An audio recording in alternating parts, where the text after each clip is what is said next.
you choose your text for the sermon?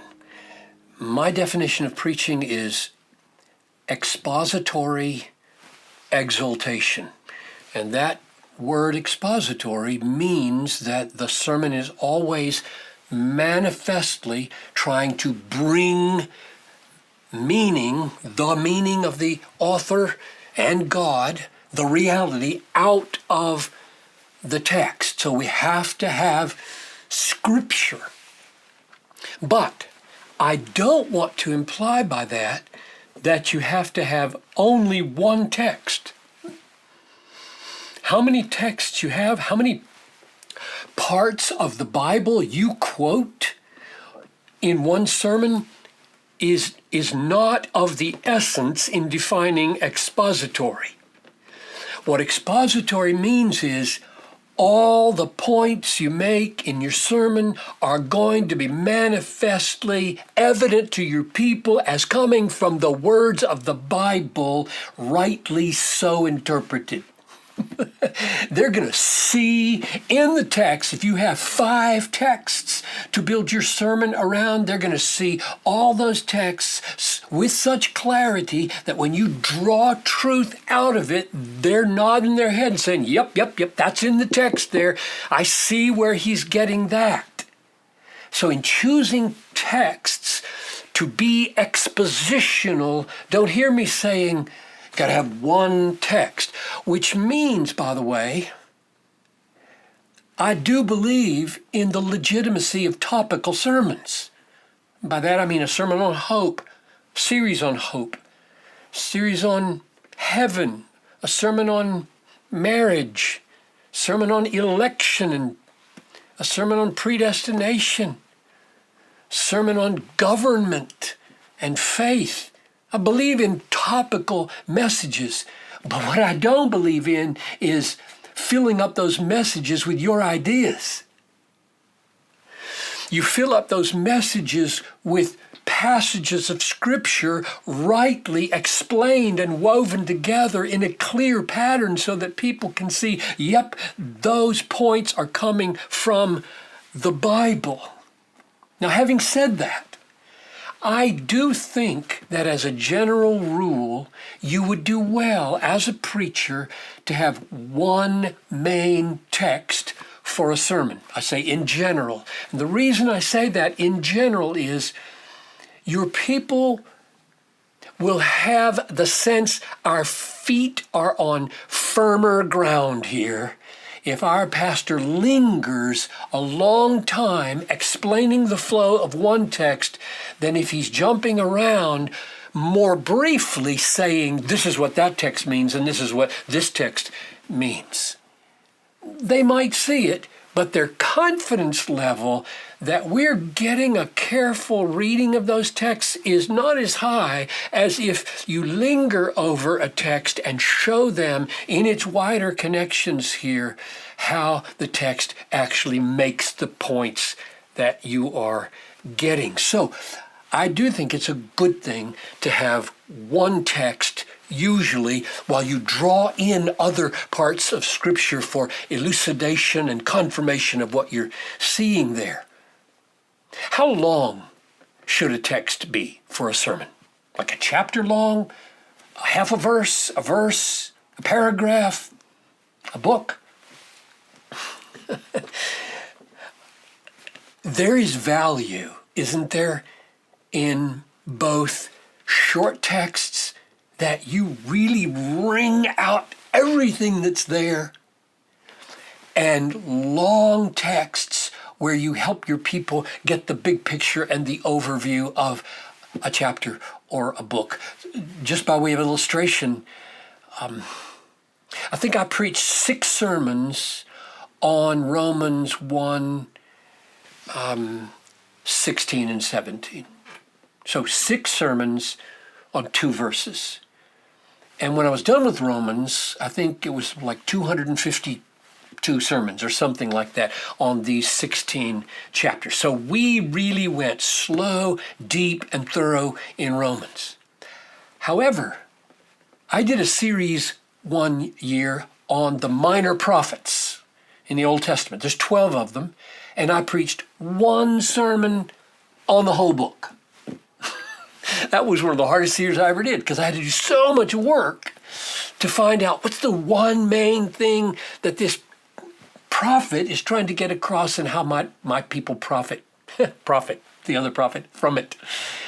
So that was one. Or I did, I think, 5 sermons on Job. Job has 42 chapters.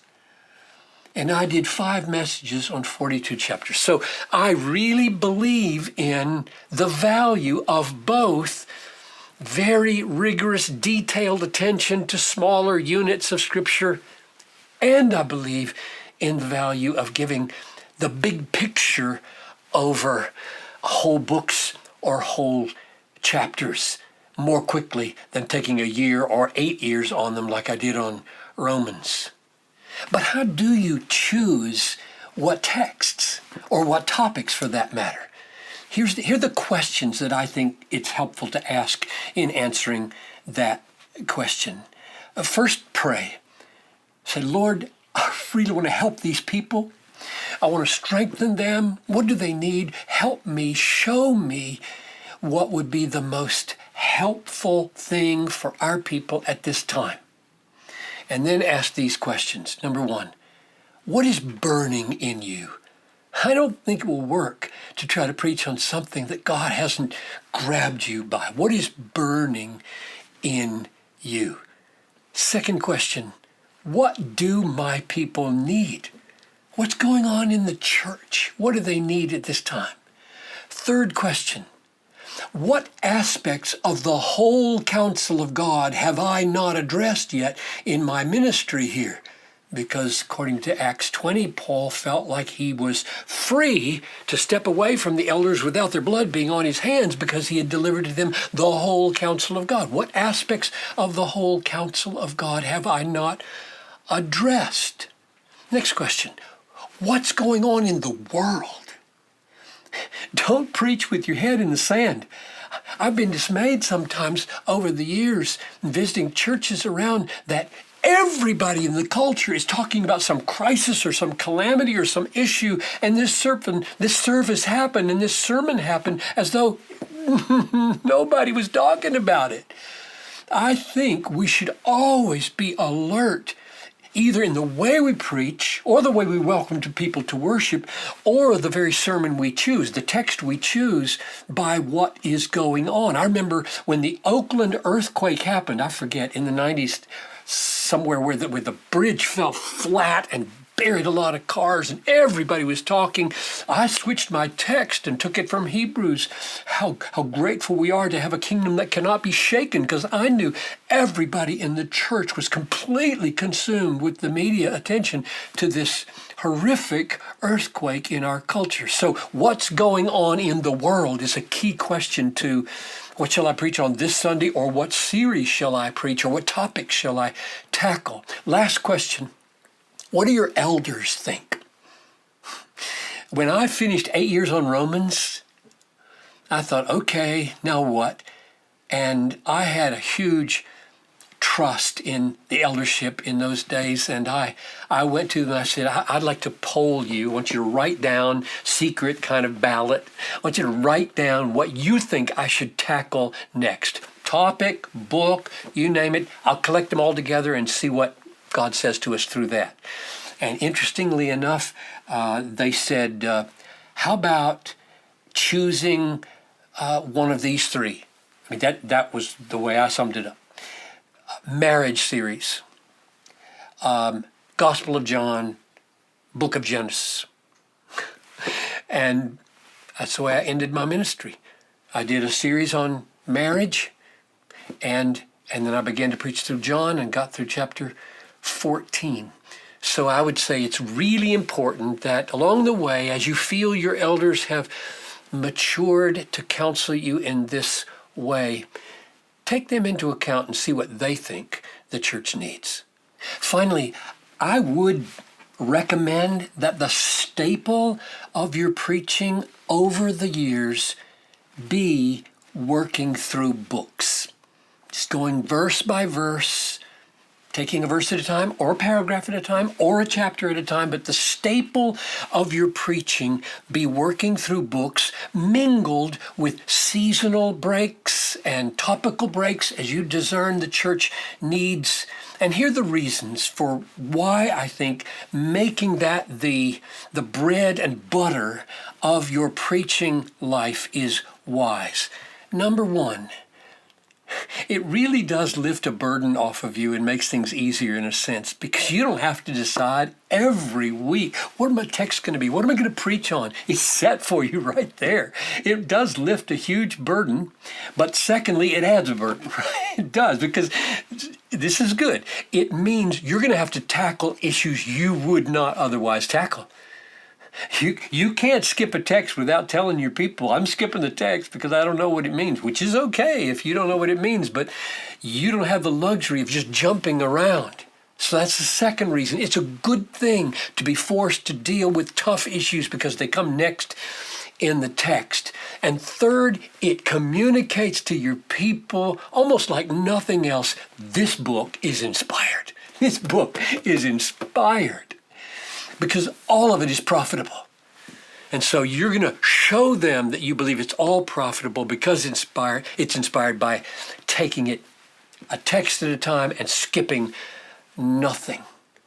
And the fourth reason it's valuable is because it keeps you from riding hobby horses.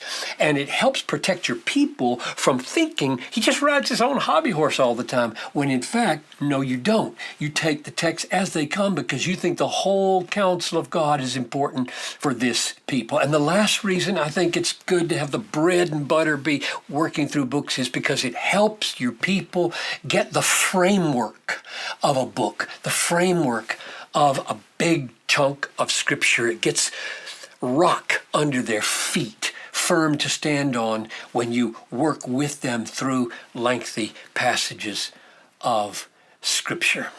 But when all is said and done in choosing texts, the bottom line is, do you, whether it's one text or several texts, whether it's a long text or a short text, whether it's a different text every week or working through one book, get meaning, reality from the text manifestly.